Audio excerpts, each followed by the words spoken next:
Bismillahirrahmanirrahim. Assalamualaikum warahmatullahi wabarakatuh. Jumpa lagi dengan saya Tati dari Promosi Kesehatan Rumah Sakit dalam acara S3K, Senyummu, Senyumku, Sehatmu, Kebahagiaanku. Baiklah, sebelum acara saya mulai, saya sapa dulu untuk seluruh karyawan RSUD Al Ihsan. Jangan lupa berikan pelayanan dengan ramah dan ikhlas, berikan senyuman terindahmu hari ini. Dan untuk seluruh pasien dan keluarga yang saat ini diuji dengan sakit, jangan lupa tetap semangat untuk sehat dan tetap berdoa agar Allah segera mengangkat penyakit Bapak Ibu semuanya dengan kesembuhan yang tanpa meninggalkan bekas. Ini ditemani oleh dokter spesialis jantung. Kami persilahkan untuk memperkenalkan dan juga langsung untuk menyampaikan materi kita hari ini, yaitu tentang bagaimana cara mengontrol penyakit jantung koroner. Baik, silakan dokter. Bismillahirrahmanirrahim. Assalamualaikum warahmatullahi wabarakatuh. Jumpa lagi dengan saya, Dr. Hasna, spesialis jantung pembuluh darah dari instalasi pelayanan jantung dan pembuluh darah RSUD Al Ihsan. Hari ini saya dipercaya untuk membawakan tema tentang bagaimana mengontrol risiko penyakit jantung koroner.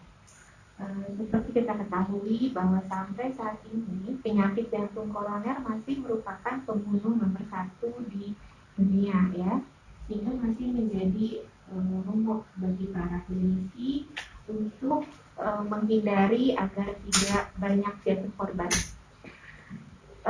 Penyakit jantung koroner seperti namanya, penyakit jantung koroner, artinya penyakit jantung yang mengenai pembuluh darah koroner.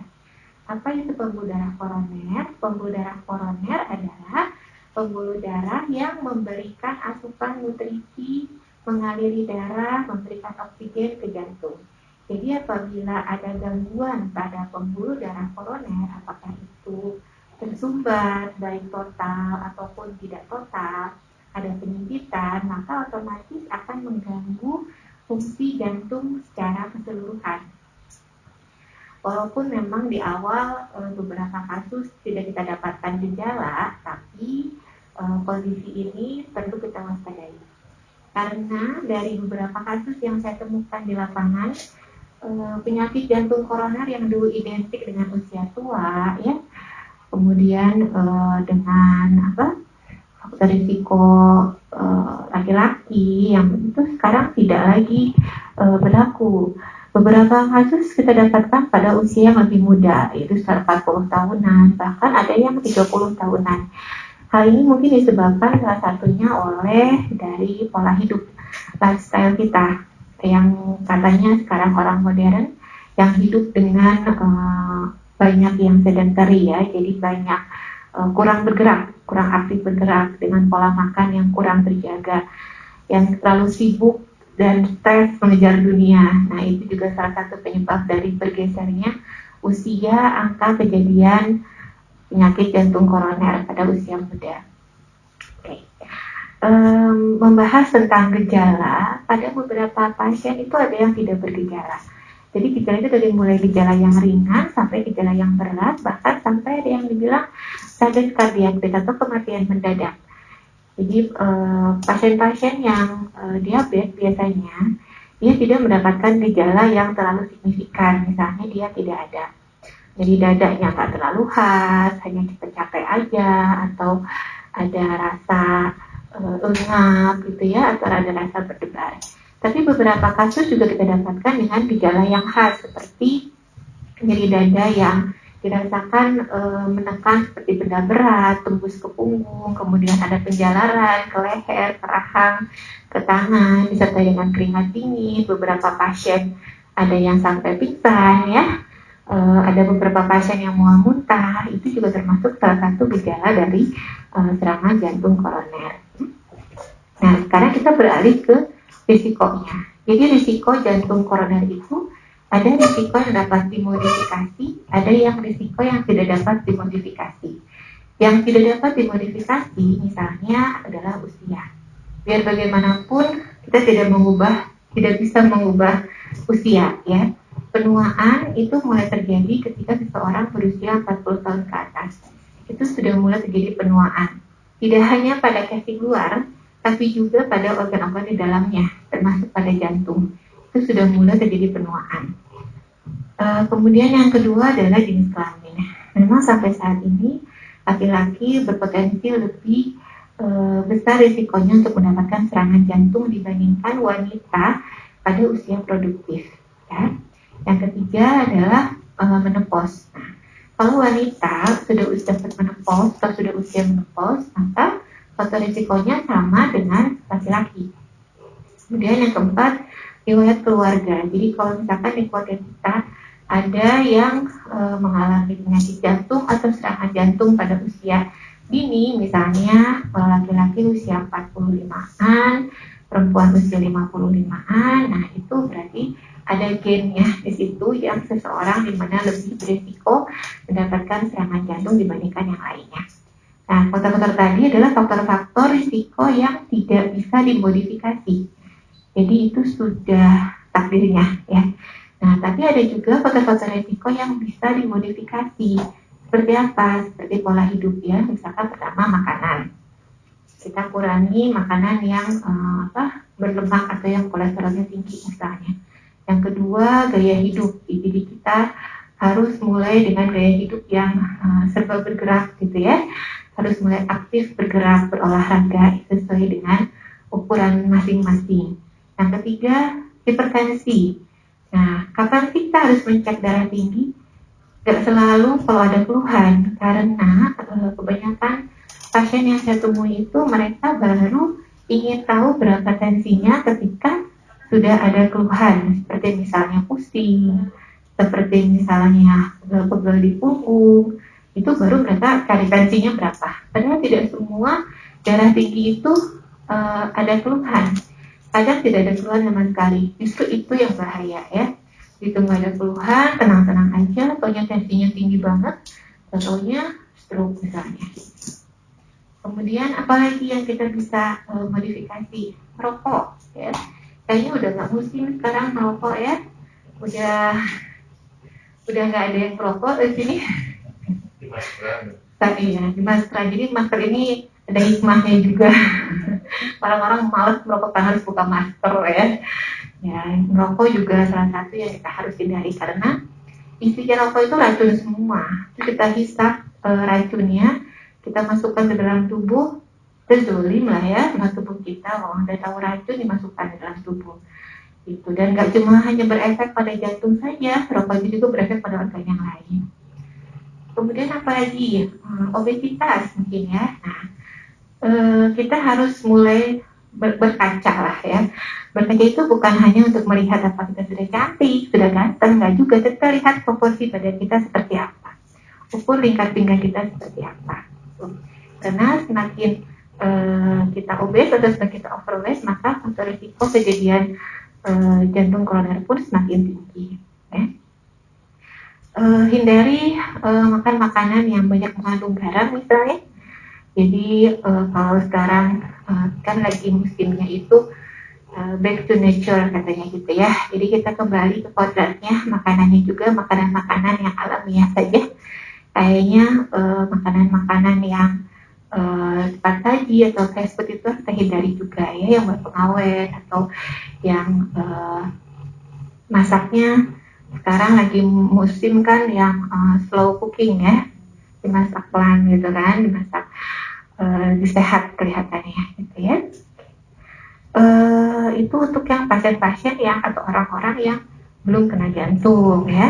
Nah kalau misalkan gimana dok, saya sudah pasien jantung nih, gimana saya biar nggak terus jantungan gitu kan, biar saya nggak serangan-serangan lagi atau biar saya nggak bolak-balik masuk rawat lagi, karena semakin sering pasien itu dirawat maka prognostiknya juga makin jelek ya, bukan makin bagus gitu ya. Kalau Anda yang sudah terkena jantung, yang pertama ya Anda harus terus mengkonsumsi obat-obatan secara teratur, Anda harus kontrol secara teratur, dan Anda juga harus memperbaiki pola hidup agar semuanya sinkron. Jadi tidak cukup obat sebetulnya, tidak cukup diperiksa dokter, tapi dari diri Anda sendiri, Anda perbaiki pola hidup, maka 3 pilar itu akan mendatangkan insya Allah kesehatan untuk jantung Anda. Ya. Menarik sekali ya dok ya untuk pembahasan hari ini. Jadi ini ada jadi yang bisa dok dimodifikasi dan tidak ya dok ya tadi. Nah ini sangat menarik sekali. Ini pertanyaan dok ya, saya awali dok ya. Tadi disampaikan bahwa ternyata untuk resiko terkena jantung ini lebih banyak laki-laki dok ya daripada perempuan dok. Ya. Nah kira-kira nih faktor dari anatominya sendiri, dari pembuluh darahnya, atau memang faktor kalau laki-laki itu cenderung kalau punya masalah beda dengan perempuan dok. Kalau perempuan itu kan lebih kalau punya masalah itu wah kemana-mana ya dok ya, ceritanya ke media sosial atau kemana. Nah kalau laki-laki kan cenderung lebih dia menutup diri. Apakah itu dok yang menyebabkan kenapa penyakit jantung ini lebih tinggi ya untuk resikonya laki-laki dibanding dengan perempuan dok? Oke, jadi ya itu sih sebetulnya masing-masing pribadi ya, Mbak Tati. Cuma di sini maksudnya adalah ada hubungannya dengan masalah hormon. Jadi kalau wanita itu betul-betul dilindungi oleh Allah ya. Jadi kita tuh betul-betul disiapkan untuk merawat anak-anak kita. Jadi secara hormon itu kita diberi usia yang lebih panjang daripada laki-laki. Jadi ada yang namanya hormon estrogen dan progesteron yang kadarnya lebih tinggi pada perempuan. Nah hormon inilah yang melindungi perempuan itu agar tidak mudah kena yang namanya serangan jantung gitu. Makanya kenapa kalau misalkan pada wanita usia yang sudah menopause, di mana kadar hormon estrogen dan progesteron itu menurun, maka dia risikonya hampir sama dengan laki-laki gitu ya. Masya Allah ya dok ya, jadi memang kalau wanita itu tidak hanya mengurus diri sendiri, tapi juga semuanya diurus ya, bahkan sakit juga mengurus diri sendiri. Ternyata Allah sudah memberikan sesuatu yang luar biasa ya dok ya. Jadi kasih hadiah. Iya, karena memang stresornya lebih tinggi ya dok ya kalau wanita. Iya, harusnya tingkatkan berbeda setiap orang ya. Iya, luar biasa dok ya, Masya Allah. Yang kedua nih dok ya pertanyaan, ini di era pandemi COVID nih dok ya, terutama kita kan kalau bisa untuk keluar rumah dibatasi ya dok ya. Sedangkan kalau kita lihat penderita jantung yang datang ke rumah sakit Al Ihsan itu kalau kita perhatikan tuh tiap hari Selasa dan Kamis luar biasa dok, membludak dok ya. Kunjungan juga semakin tinggi gitu dok ya. Nah dok, kalau di era pandemi COVID udah kita ada protokol bahwa kita kurangi untuk keluar rumah ya, kurangi kita untuk kunjungan ke rumah sakit kalau memang tidak kondisi darurat. Nah kira-kira apa dok yang harus dilakukan untuk penderita jantung ya untuk menjaga apalagi di era pandemi COVID saat ini dok? Kira-kira apa dok untuk triknya gitu ya? Ya jadi kembali lagi bahwa jantung itu merupakan salah satu komunitas yang rentan ya dengan komorbidnya. Jadi jantung itu komorbid yang rentan untuk tertular sebetulnya. Jadi masuk pada komunitas yang rentan. Nah, sebaiknya pasien-pasien jantung tidak keluar rumah kalau memang tidak perlu-perlu amat gitu ya. Dan kalaupun keluar rumah itu harus betul-betul memperhatikan protokol kesehatan seperti misalnya memakai masker, kemudian pelindung diri gitu ya, jaga jarak aman, hindari kerumunan gitu. Beberapa kali kita sudah mengatur untuk pasien-pasien jantung agar mereka tetap bisa kontrol, tapi tidak berkerumun ya. Jadi kita atur itu mereka bergantian. Jadi misalnya bulan ini kalau misalkan mereka tidak ada keluhan, mereka yang penting obatnya diminum aja dulu. Jadi obatnya diminum terus. Sementara bulan depannya misalnya mereka baru diperiksa dokter. Karena kan yang lama itu kan sebetulnya menunggu pemeriksaan ya. Nah dengan bergantian begitu otomatis kerumunan juga nggak terlalu banyak, bisa diurai sehingga lebih aman untuk pasien-pasien jantung. Yang kedua sebaiknya kalau misalnya mereka punya kerabat yang di luar kota, sebaiknya mereka tidak dulu dikunjungi gitu ya. Kita kan sekarang zamannya udah canggih ya, bisa pakai apapun itu bisa gunakan untuk tetap bisa berkomunikasi dengan handetolan yang di luar kota gitu. Ya.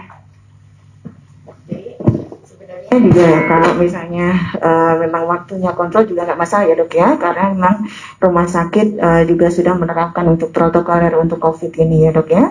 Tentunya harus diingat 3 kunci utama untuk mencegah penyebaran COVID ya, tetap jaga jarak, hindari kerumunan, pakai masker dan cuci tangan ya dok ya. Nah itu, jadi nggak usah khawatir, alhamdulillah di Rumah Sakit Al Ihsan juga sudah menerapkan untuk protokoler untuk COVID ini. Jadi hampir di semua titik yang ada di Rumah Sakit Al Ihsan sudah disiapkan fasilitas untuk cuci tangan, dan juga untuk fasilitas untuk ruang tunggu juga sudah dikasih pembatas. Dan ini juga salah satu upaya kita agar masyarakat yang memang harus tetap datang ke rumah sakit tidak takut untuk datang ke rumah sakit. Baik dok, mungkin ini dok ya, ini pertanyaan selanjutnya dok ya.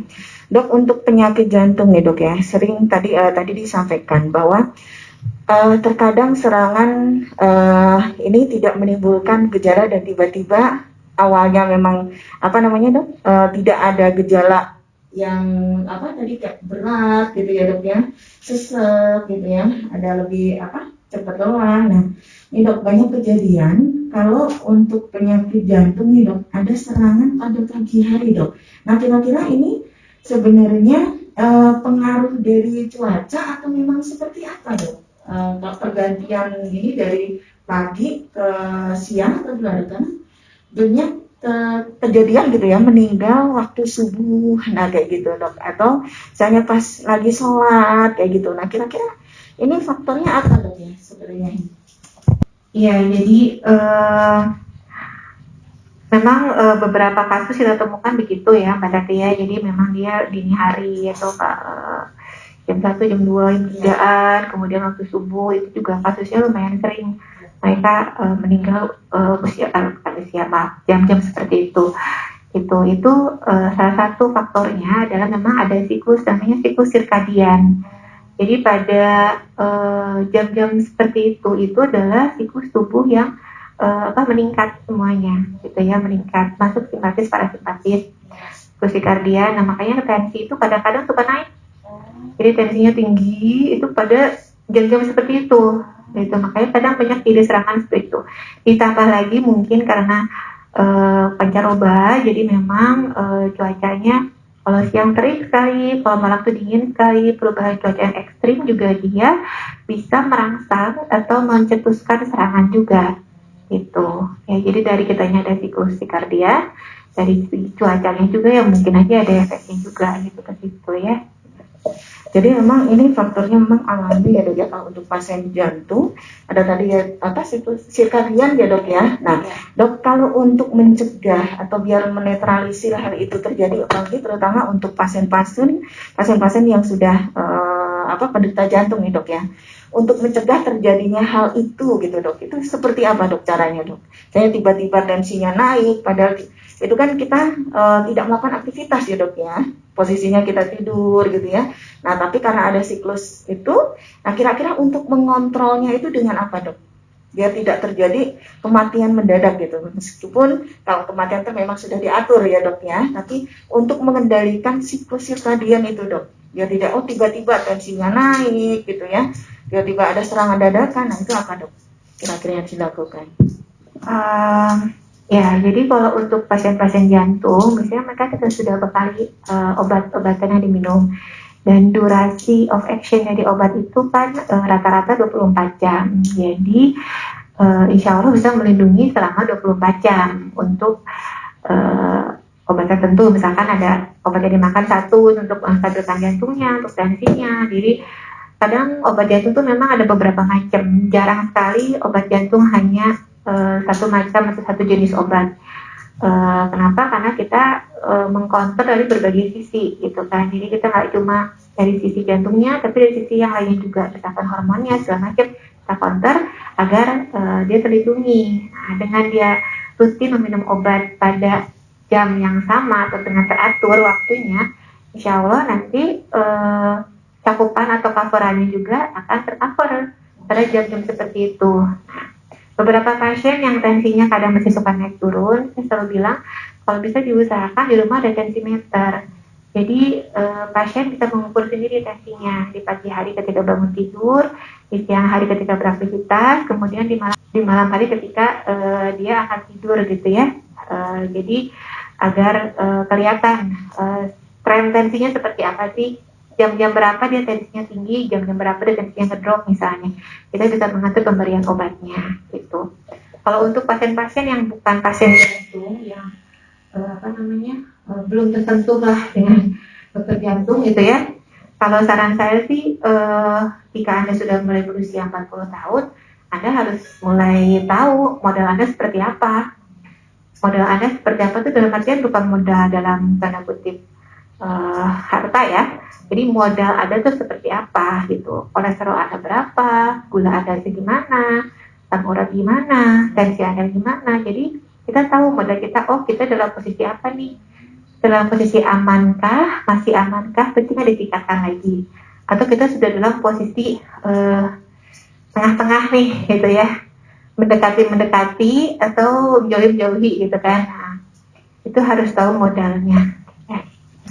Tuh, jadi istilahnya mah dok, kita kalau ke dokter itu nggak usah nunggu sakit ya dok ya.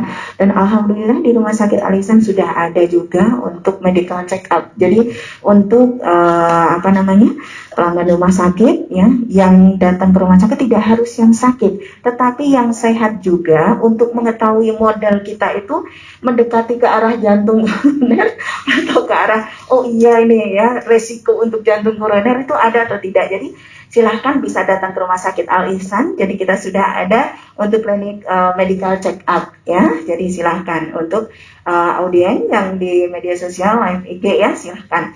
Jadi rumah sakit Al Ihsan tidak hanya menyiapkan pelayanan klinik untuk yang memang sakit, tapi juga ada yang untuk yang sehat juga ya. Jadi klinik medical check up. Jadi untuk mengontrol, untuk mengetahui modal kita ya, kita ke arah mana nih? Jangan-jangan kita jadi ke arah mana nih? Kita jurusannya kemana? Gitu, untuk mengetahui jurusannya. Kalau sudah tahu jurusannya kan kita tahu ya dok ya, apa yang akan kita lakukan ke depannya gitu. Tahu mesti gimana kita. Luar biasa. Nah itu udah nggak aneh ya Mbak Tati. Iya, Kayak misalnya yang namanya medical check up jantung tuh di mana-mana tuh udah nggak aneh. Jadi yang namanya rekaman jantung atau EKG, ehokardiografi, treatment tuh bukan lagi barang langka yang harus ketemu dokter dulu kadang untuk bisa diperiksa gitu ya.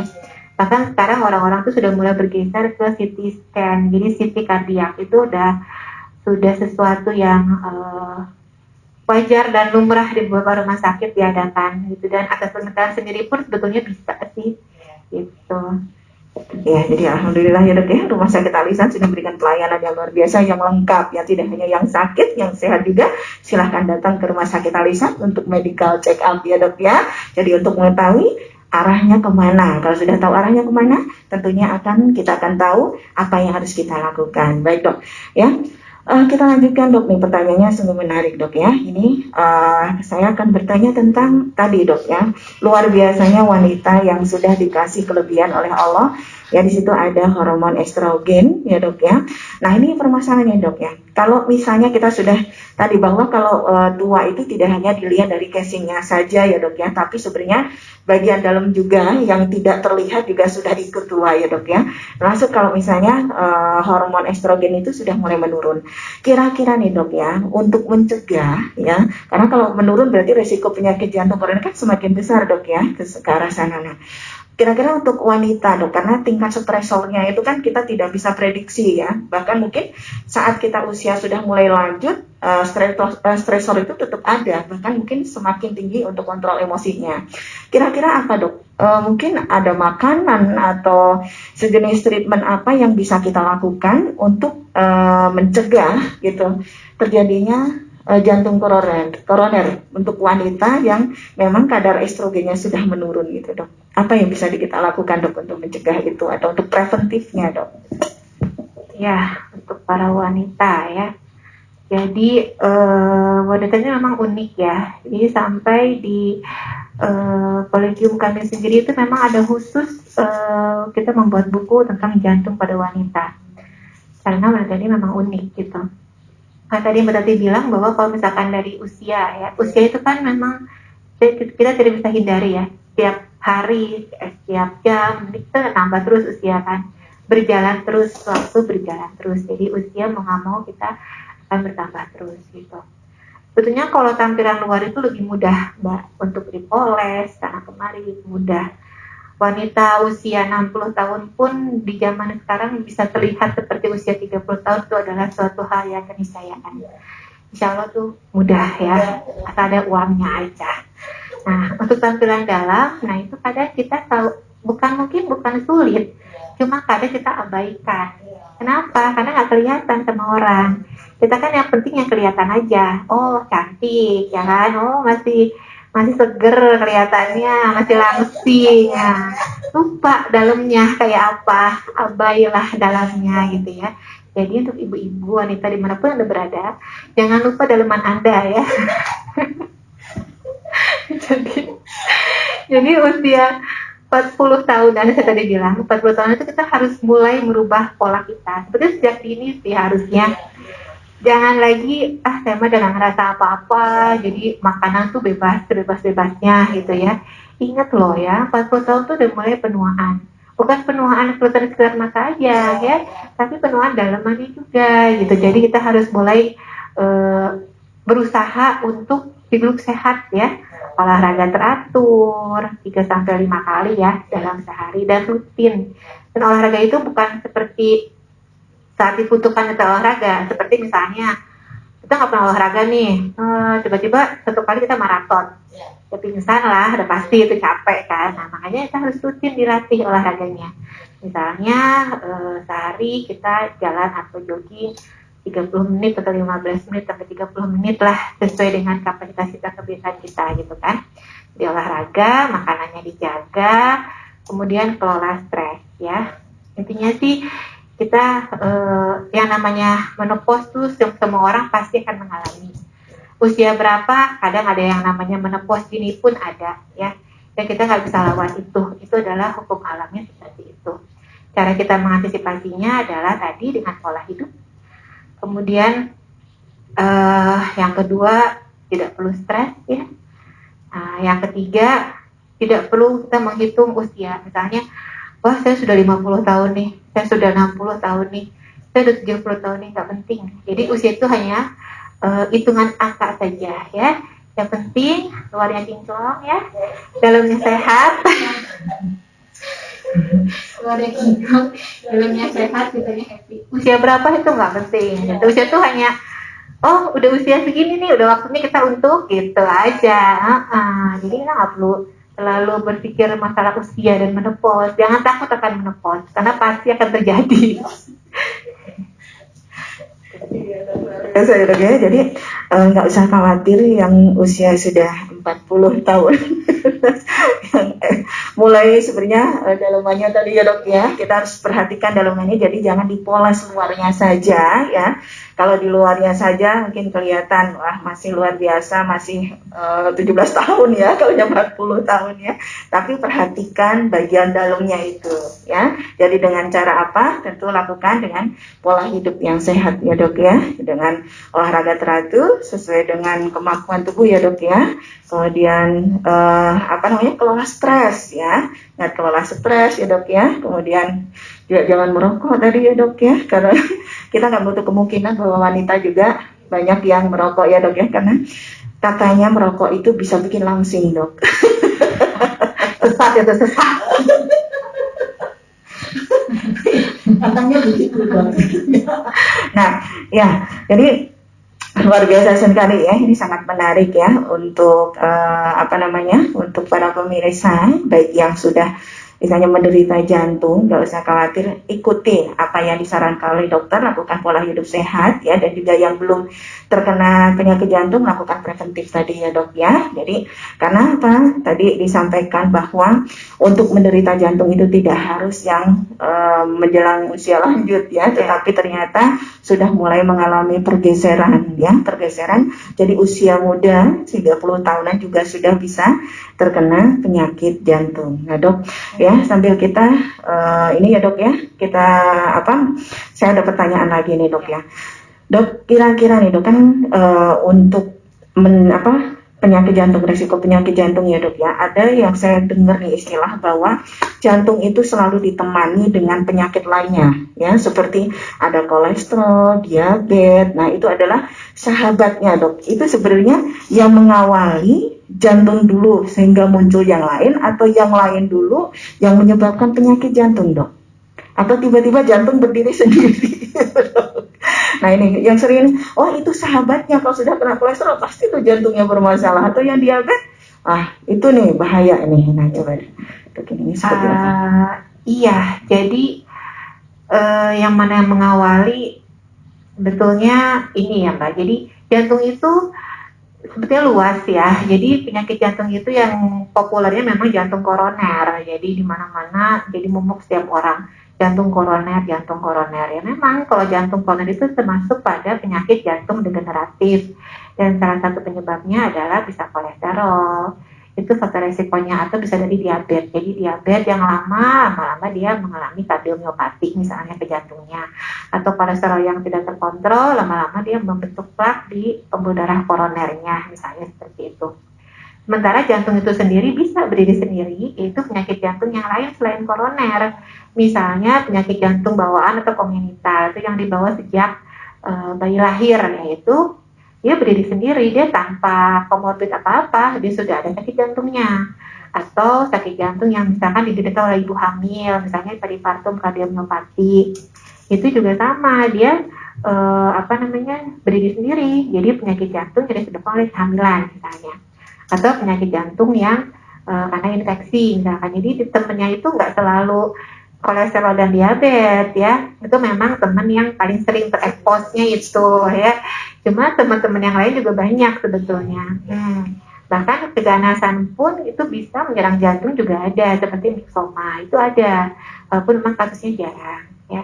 Jadi luas sebetulnya penyakit jantung tuh. Kenapa yang populernya koroner? Karena sampai saat ini penyakit jantung koroner diketahui sebagai pembunuh nomor 1, makanya itu yang akhirnya membuat orang-orang heboh, dan itu menjadi salah satu penyakit yang ditakuti ya. Dan tidak ada kemungkinan yang lain, penyakit yang lain pun ya bisa ada gitu, dan itu bisa dari bayi. Jadi penyakit jantung itu bisa dari bayi sampai kakek-kakek atau nenek-nenek juga ada gitu, jadi luas ya. Ya, jadi dok, sebelum kita akhiri ya dok ya untuk acara kita hari ini, nah dok nih saya tanyakan, nah dokter kan sebagai kepala instalasi jantung dan pembuluh darah nih dok, nah kira-kira pelayanan apa aja nih dok yang sudah ada di rumah sakit ya, yang bisa nanti misalnya penderita jantung ya dengan kasus apa saja yang bisa dilayani di rumah sakit Al-Ihsan dok, kira-kira pelayanannya sudah apa aja dok ini di RSUD Al-Ihsan itu dok? Oke, jadi kita tuh sebetulnya instalasi yang bisa dibilang baru ya, baru berdiri. Tapi sebetulnya pelayanan jantung itu sudah ada semenjak instalasi ini belum berdiri pun sudah ada. Nah, dengan harapan dengan adanya instalasi ini pelayanannya lebih terarah, lebih variatif, pelayanannya lebih banyak yang bisa diberikan. Saat ini kami ada pelayanan yang pertama, ada pelayanan intensive care. Kita punya ruangan cardiac intensive care unit, kemudian kami juga punya pelayanan rawat jalan. Poliklinik rawat jalan setiap hari, ada poli yang BPJS, ada poli yang untuk pasien reguler. Kemudian kami juga ada pelayanan untuk diagnostik non-invasif, seperti misalnya treadmill test, EKG, Holter, atau perekaman EKG selama 24 jam ya.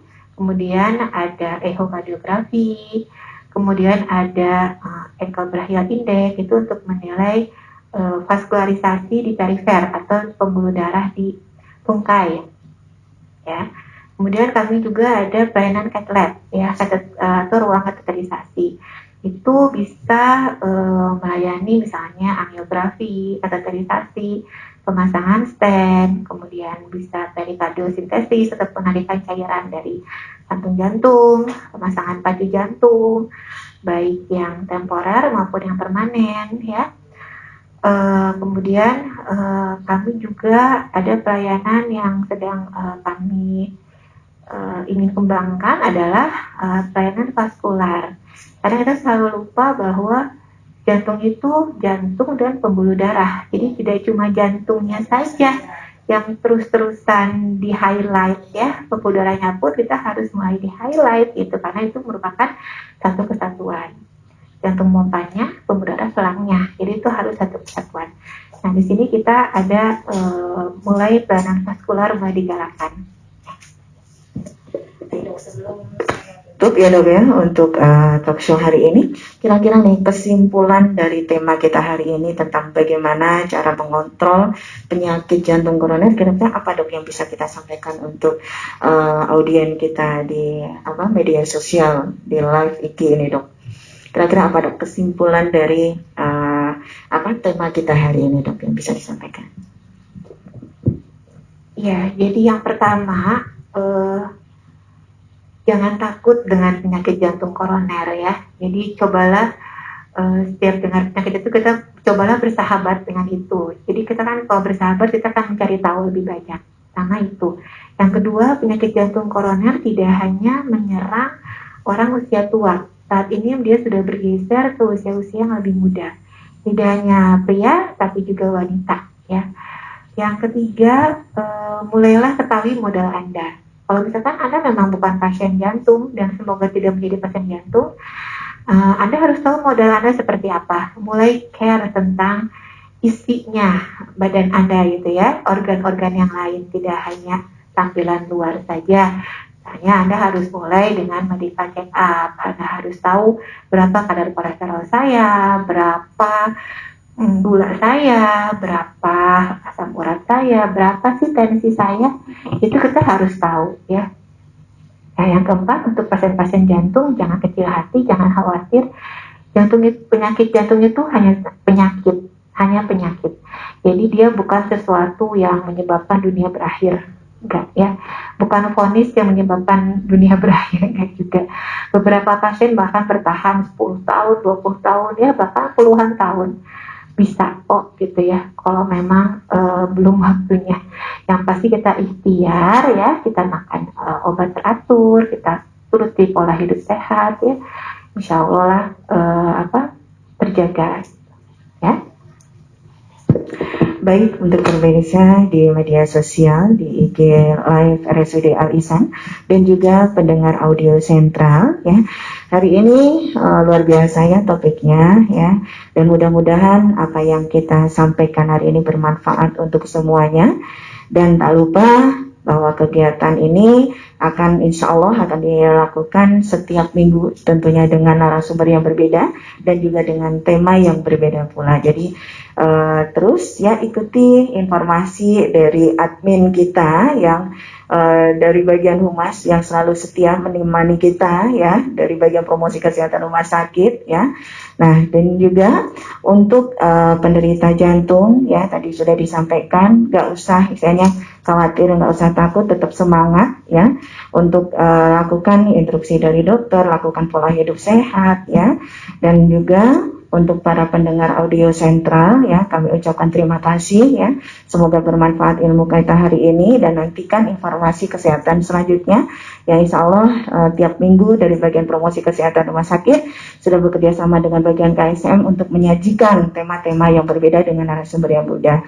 Baiklah, terima kasih untuk audien di media sosial dan juga untuk pendengar audio sentral. Saya tutup ya, saya Hartati dan juga Dr. Ratna dalam acara S3K, senyummu, senyumku, sehatmu, kebahagiaanku.